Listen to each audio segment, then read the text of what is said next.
sur La Vérité si j'entreprends, moi c'est Fiona, je suis spécialiste en communication et aujourd'hui j'accompagne les entrepreneurs et les entreprises à avoir plus de clients grâce à une communication rayonnante.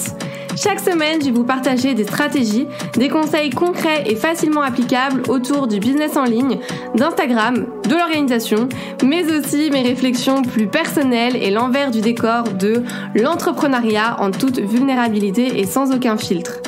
Si tout ça vous parle, alors bienvenue, vous êtes au bon endroit et maintenant c'est parti pour l'épisode étincelant du jour. Hello tout le monde, on se retrouve aujourd'hui pour un épisode un petit peu spécial puisque ça va être un épisode court, en tout cas je l'espère, parce que en fait j'ai envie de vous partager quelque chose un petit peu à chaud qui me tient à cœur. En fait, il y a quelques jours, je parlais avec un proche, je ne balancerai pas son nom, qui me disait il faut que tu lâches prise, que tu sois dans le moment présent, c'est pas possible, j'ai l'impression que t'es jamais dans le moment présent, etc. Et en fait, je me suis rendu compte que j'en avais marre. J'en avais marre en fait d'entendre tous les mêmes conseils partout, tout le temps. Alors bien entendu, je vous partagerai toujours des conseils aussi dans ce sens parce que je pense que c'est important et que c'est même pertinent, ça je dis pas le contraire. Mais j'ai aussi envie de vous dire en fait, de vous foutre la paix et surtout de faire les choses comme vous le sentez aussi. On entend partout la même chose, donc je pense qu'on est rodé. Lâche prise, apprends à dire non, arrête de te comparer, de t'auto-saboter, autorise-toi à réussir, aie confiance en toi, contrôle tes pensées, arrête de broyer du noir, enfin bref, voilà, je pense que vous voyez le genre.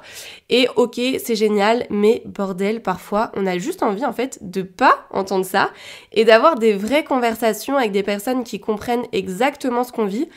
Juste le fait en fait de partager ce qu'on ressent, de se sentir compris, de rebondir sur des expériences, etc. Je trouve que c'est déjà énorme. Et à chaque fois que j'ai pu échanger vraiment sur ces sujets avec d'autres entrepreneurs, ça a toujours été bénéfique, ça a toujours été ultra motivant, rassurant, tout ce que vous voulez. Parce que je me suis dit, mais en fait, je suis pas seule, genre je suis quelqu'un de normal, qui a les mêmes problèmes que tout le monde. Et je pense que c'est important justement de parler avec des personnes qui vous comprennent et généralement dans l'entourage. Alors, je dis pas que moi, par exemple, j'ai des personnes qui sont entrepreneurs, donc qui me comprennent, mais les personnes qui sont pas dans l'entrepreneuriat, qui sont pas à leur compte, c'est vrai que c'est plus difficile pour elles de comprendre ce que je vis, mes questionnements, mes doutes, mes peurs, etc. Et je voulais rebondir sur tout ça parce que j'ai eu énormément, mais vraiment énormément de retours par rapport à l'épisode 2, je crois que c'est l'épisode 2, où je vous racontais ce qui s'est réellement passé pendant mes 2 premières années d'entrepreneuriat. D'ailleurs, si jamais vous l'avez pas encore écouté, je vous invite à le faire vraiment parce que je pense que ça peut vous aider également. Et en fait, il y a eu beaucoup de personnes qui se sont retrouvées et qui m'ont remercié d'en parler de manière ultra transparente. Et j'ai envie de continuer dans ce sens en fait. Donc j'insiste vraiment sur le fait que je suis pas là du tout pour me plaindre et aller à l'encontre de ce qu'on entend parce que je suis la première aussi à donner ces conseils. Mais parfois en fait ça devient too much. Parfois c'est juste trop. Et vous voyez le moment où c'est la goutte d'eau qui fait déborder le vase. C'est un peu ça en fait, clairement. Et surtout, c'est pas un travail facile. Donc le fait de travailler sur soi, sur son mindset, c'est clairement du développement personnel, on peut le dire. Et tout le monde n'est pas prêt, enfin je pense en tout cas, à faire un travail aussi profond sur soi. Parfois on a juste envie de choses concrètes et pas de blabla. Et surtout on a juste envie en fait de se lamenter sur son sort, de pleurer, de se plaindre. Et hop, on sait que ça repartira. Mais je pense qu'on a besoin aussi de ces moments-là, de pleurer en écoutant de la musique qui nous fait bader et à remettre tout en question pour justement après remonter la pente. Maintenant, pensez aussi quand même à être bienveillant envers vous-même, peu importe ce que vous traversez, peu importe les doutes, les peurs, les pensées que vous avez, etc. Envoyez-vous plein d'amour et soyez vraiment fiers de vous, de votre parcours, parce que, encore une fois, tout le monde n'a pas le courage de se lancer, et ça, je le vois de plus en plus. Donc déjà, vous pouvez être fiers de ça. Et ça, c'est quelque chose qu'on me dit souvent, enfin mes proches plutôt, qui sont salariés, qui me disent « mais j'aimerais bien me lancer, mais j'ai trop peur, je pourrais jamais, etc. » Nous, on l'a fait, bordel. Dites-vous que nous, on l'a fait. Et rien que pour ça, on peut être fiers de nous. Donc maintenant, venez, juste, on se rebelle un petit peu sur le « tu dois faire ça, il faut faire ça », dit-elle alors qu'elle le dit aussi. Mais je sais pas, en fait, la dernière fois vraiment que j'ai entendu ça, ça m'a mis...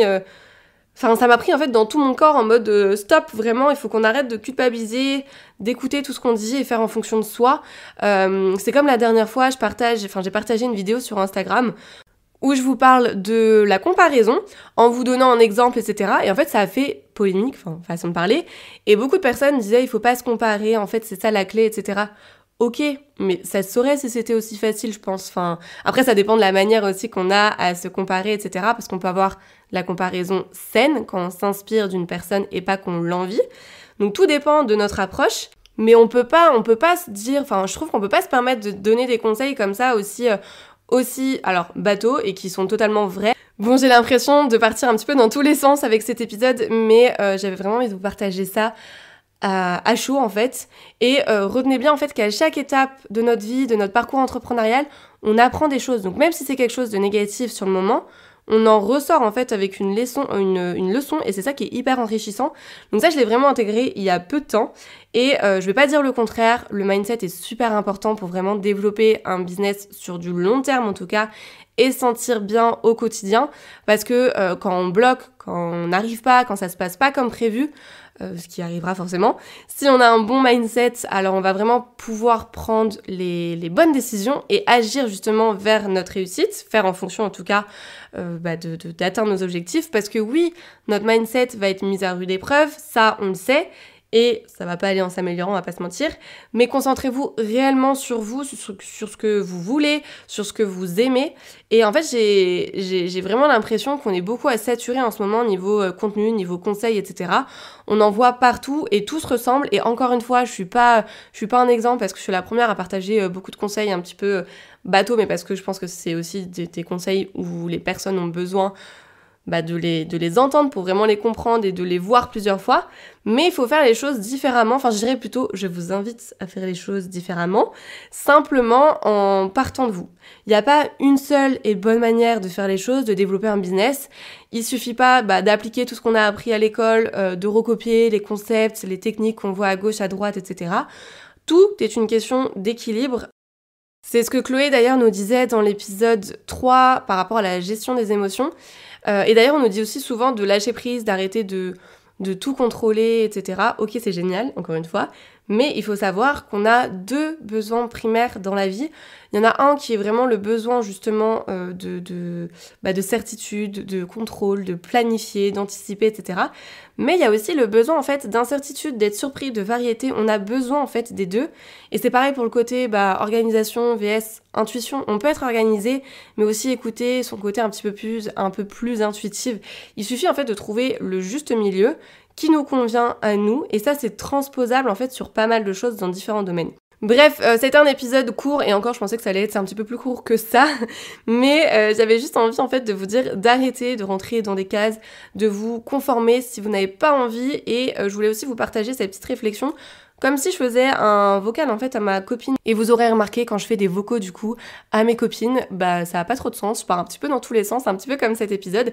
Et d'ailleurs, avant de vous quitter, je voulais juste vous dire aussi une chose qui m'a marquée pendant le séminaire auquel j'ai participé de Max Piccini, qui disait qu'en fait, il faut aussi accueillir les choses bizarres et que les gens bizarres en fait changent le monde.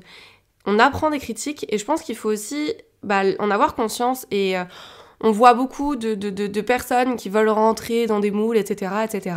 Et il y a des gens qui sont bizarres, et c'est ok. Et justement, le fait d'être bizarre ou d'être pas comme les autres, etc., je trouve que c'est une grande force. Et du coup, voilà, petit message pour les personnes qui se sentent bizarres, pour vous dire qu'il y a plein de gens bizarres et que justement, ça peut être une vraie force pour se différencier et pour réussir en sortant justement des cases.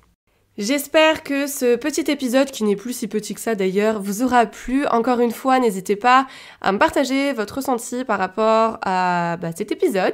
Et puis on se retrouve la semaine prochaine. C'est tout pour aujourd'hui, j'espère que cet épisode vous a plu.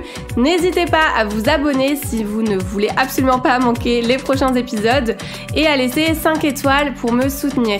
Vous pouvez me retrouver sur Insta pour encore plus de conseils ou si vous voulez simplement papoter. En tout cas, merci de m'avoir écouté. Je vous dis à très vite pour un nouvel épisode La vérité si j'entreprends. Je vous fais des bisous.